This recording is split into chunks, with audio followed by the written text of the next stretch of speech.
Otra vez tenemos que hablar de las anomalías y los desvíos en los fondos vinculados al fútbol para todos. La Auditoría General de la Nación, que está a cargo de Leandro Despuy, remitirá a la justicia un informe que revela graves errores y gastos sin respaldo por 179 millones de pesos entre el año 2009 y 2012. Ah, esa es la denuncia de Graciela Ocaña, ¿no? Exactamente, y hay por lo menos 11 anomalías. Son por lo menos 11 los cuestiones complejas, aquellas cosas cuestionables que hay y que se detectaron según el informe de la Auditoría General de la Nación en el programa Fútbol para Todos, desde que comenzó en agosto del año 2009 hasta el 31 de diciembre del 2012. Es decir, en apenas esos 3 años se detectaron por lo menos 11 anomalías. El informe del organismo permaneció cajoneado durante 177 días y recién sería aprobado hoy. Para conversar de esto está en línea Alejandro Casal González, él es periodista del diario La Nación. Alejandro, buenas tardes. Aquí Magdalena Nico Winiaski y Diego Leuco te saludamos. ¿Cómo estás? Buenas tardes, ¿cómo están ustedes? Bien, contanos un poco, más allá de lo que dice el informe, qué es este recorrido que tuvo esta presentación de la AGN, ¿no? Que estuvo 177 días cajoneado. ¿Por qué y por quién? A ver, el pedido comienza en noviembre de 2011 y lo hacen tanto Graciela Ocaña como Manuel Garrido, diputado de la Unión Cívica Radical. Se lo hacen a la AGN y le piden que audite el fútbol para todos porque sospechan de graves irregularidades.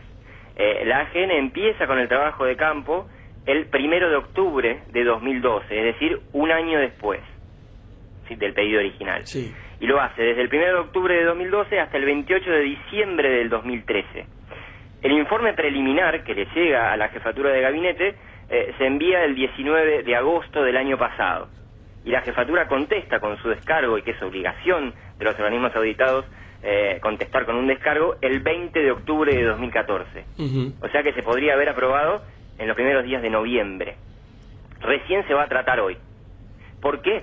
Porque, digamos, la Auditoría General de la Nación tiene 6 auditores, 4 que son del oficialismo y 2 de la oposición, y está dirigida, como bien dijiste, por Leandro Despuy de la Unión Cívica Radical. Bueno, entre que la jefatura de gabinete presentó este descargo y ahora hubo un montón de presiones para evitar que este informe viera la luz.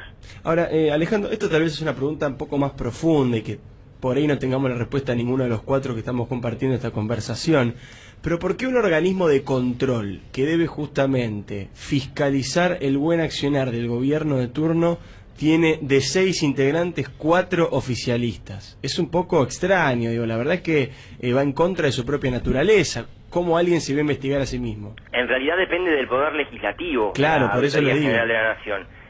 Con lo cual, digamos, está en su carta orgánica cómo es la composición, y la verdad es que se supondría que más allá del signo político, su deber es controlar, es auditar, es presentar informes controlando lo que pasa.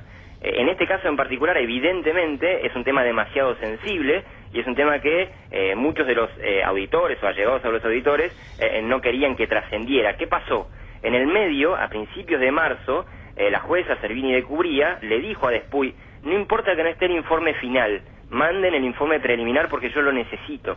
Y a partir de ahí fue que la cosa se empezó a agilizar un poco más, y de hecho hoy, dentro de un rato, se espera que se trate y que se apruebe, y probablemente, esto es lo más paradójico, sea en forma unánime. ¿Y por qué? Porque justamente me uno a la pregunta de Leuco, ¿no? Cuando el primer documento es del 2012, ¿no? Cuando, no, perdón, 3 años antes, recién en el 2012, ahí se descubre, ¿no es cierto?, el agujero económico. El pedido es en noviembre de 2011 y empiezan a trabajar el 1 de octubre de 2012. Evidentemente, adentro de la AGN tenían sus propias presiones internas y tampoco querían ni estaban muy por la labor de investigar al fútbol para todos. No, ahí también hubo... ¿qué tal, Ale? Nico soy. Hola, Nico. También hay la interna de la CIDE que tiene que ver con Claro. el Chiuso y con uno de los auditores, que Javier Fernández. Exacto. Modificó el panorama interno hasta de la Auditoría General de la Nación. Javier Fernández, uno de los operadores de Chiuso y de este gobierno en la justicia, es auditor de la AGN, ¿no? Exactamente. Exactamente, es uno de los 4 auditores que respondían, en principio, al oficialismo. Sí. Ali, ¿podés contarnos un poco cuáles son las anomalías que se encontraron?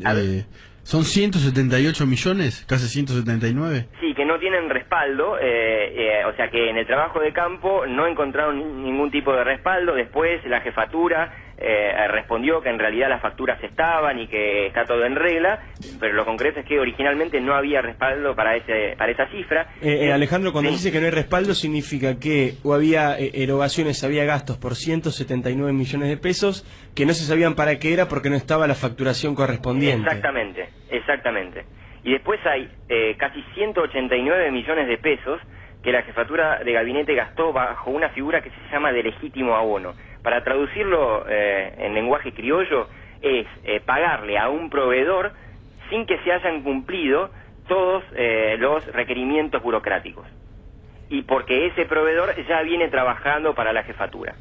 Pero entonces, ¿por qué, por ejemplo, la AFA nunca cumple con las medidas de ese saneamiento económico de los clubes? Porque ese es un problema de la AFA en el cual la jefatura dice que no se puede meter, que es la AFA la que lo tiene que solucionar. Desde el año 2011 que le vienen pidiendo a la AFA un estricto control económico de los clubes, un régimen de sanciones para aquellos clubes que no cumplan con el presupuesto y además un sistema de ingreso biométrico a los estadios para evitar problemas adentro de la cancha, que es lo que se conoce como AFA Plus y que está en veremos. Con respecto al resto de las anomalías, porque nosotros decíamos que había 11. Sí. Hay un montón, digamos, a ver, en principio, otra anomalía importante es que los contratos del Estado no pueden estar indexados, o sea, no pueden tener ningún tipo de cláusula de indexación.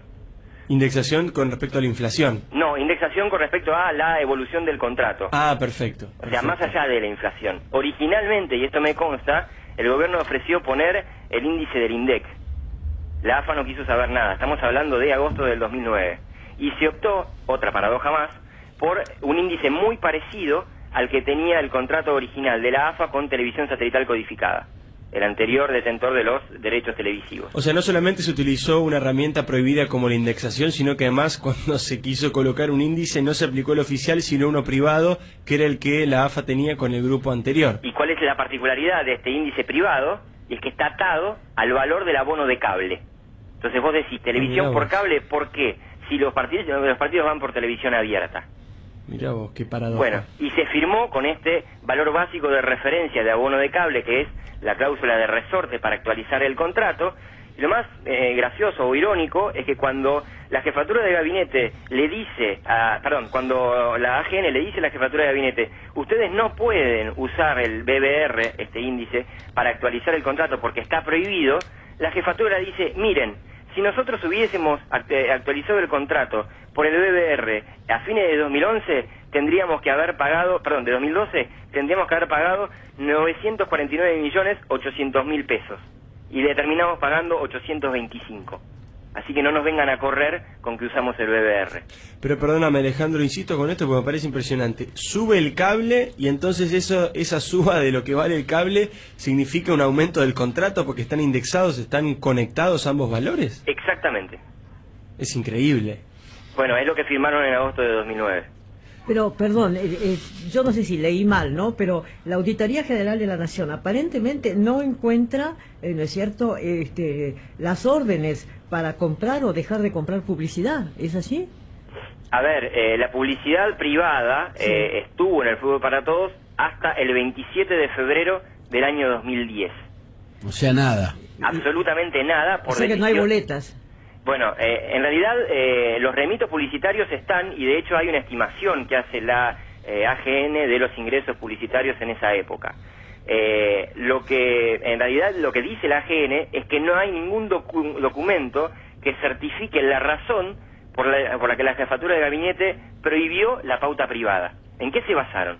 ¿Por qué dijeron o aceptaron desfinanciar al programa dejándolo sin publicidad privada, salvo el contrato de Iveco? ¿Hay alguna certidumbre financiera o económica, es lo que pregunta la AGN, como para que la jefatura decida tal cosa? Y la verdad es que no la hay, porque fue una decisión política. Claro. Pura y exclusivamente política. Cuando el jefe de gabinete dice que hicieron las cuentas y en realidad no les daba y eran precios demasiado caros y nadie quería pagar tal cosa, en realidad lo que hace es disfrazar el verdadero motivo del fútbol para todos, que es transformar a los partidos de fútbol en una plataforma de propaganda política. Obvio. Ale, entonces, estos 179 millones que no se pueden justificar son solo hasta el 2012, Sí. cuando la cifra total de lo que sí se pudo justificar fueron 2.788 millones. 2.788. Ahora, ¿vos sabés desde el 2012 hasta acá cuánta plata costó el fútbol para todos? Mira, te puedo contar que desde agosto del 2009 hasta el 31 de marzo de este año, la jefatura de gabinete con números oficiales, insisto, con números oficiales, gastó 6.075 millones de pesos. O sea, el triple de lo que analizó hasta ahora la auditoría. El doble. General. El doble. Es porque además, digamos, había analizado 3 años de contrato y se van a cumplir 6. ¿No era que el acuerdo no iba a costar un peso al gobierno nacional? Al revés, que le iba a dar ganancia y que Claro, y que la iba a ser un ganancia gran negocio, iba a sí. ir al deporte olímpico, ¿no? Eso también es una observación del AGN que dice, originalmente hablaban de comercializarlo de muy buena forma, al mejor postor. Y no solo eso, decían que a la AFA no solamente le iban a pagar el mínimo anual garantizado, sino que además le iban a dejar el 50% de las ganancias. Increíble lo que estás diciendo, porque esto lo escuchamos muchas veces. Y ahora cuando hablamos, por ejemplo, la última vez, recuerdo que una vez a la mañana que vino de invitada Graciela Ocaña, nos decía que no solamente nunca lo había hecho el gobierno, sino que según los cálculos era probable que no fuera rentable nunca esto. Es así, es exactamente así. Y ahí volvemos al principio. La AGN le dice a la jefatura de gabinete, ¿a dónde está el estudio de mercado que justifique que ustedes van a pagar 600 millones de pesos como mínimo anual garantizado a la AFA? Claro. No existe. No No hay un responde- papel concreto que tenga la jefatura, sí lo puede llegar a tener la AFA, sí, en base a Claro. estudios de consultoras, por ejemplo. Pero la jefatura aceptó un precio que puso la AFA y lo pagó. Pero vos te acordás que se dijo tantas veces, incluso creo que la jefatura de gabinete también insistió sobre eso, que la transmisión de los partidos iba a ser siempre gratuita, que no le iba a costar absolutamente ni un peso a nadie. Es cierto, y déjame contarte algo, Magdalena, en junio del año 2010, el senador radical Emilio Raced le pregunta al jefe de gabinete por qué habían cambiado tanto de comercializar la pauta y ganar plata a poner todo del presupuesto nacional. Entonces, Aníbal Fernández responde, cuando Cristina presenta el programa Fútbol para Todos, dice que se va a pagar con pauta oficial. Lamentablemente, esa frase de Aníbal Fernández es cierta, pero ¿saben por qué? Porque en el 2009, el presupuesto del Fútbol para Todos proviene de la partida de prensa y difusión. Es el único año. A partir del 2010, el programa Fútbol para Todos tiene su propia partida dentro de la jefatura de gabinete. Y proviene del Tesoro Nacional, con lo cual son gastos, no, Claro. digamos, no recupero de plata que reciben a través de la publicidad.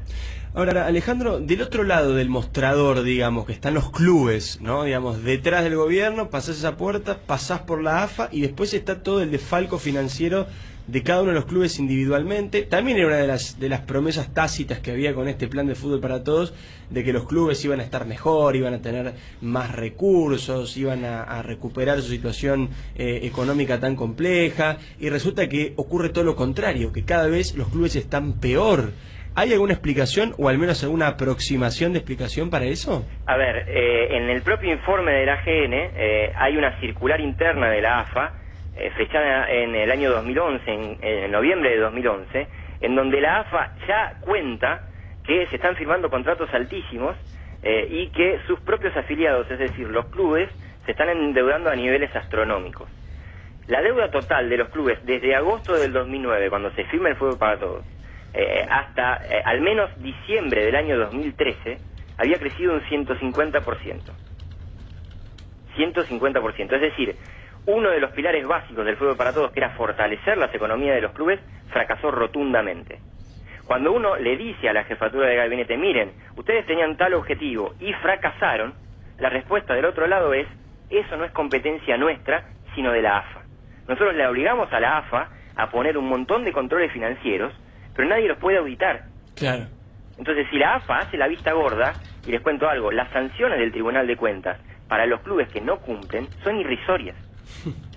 Entonces, fíjense lo que pasaba con el tema de los adelantos de televisión.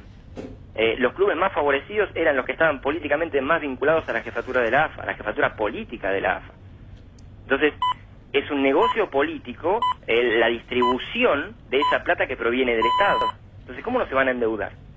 Siempre se habló de la crisis de los clubes, ¿es esa entonces? Exactamente, pero es crisis de los clubes porque nadie los controla y porque muchas veces los dirigentes de los clubes están en ese lugar pero son hinchas.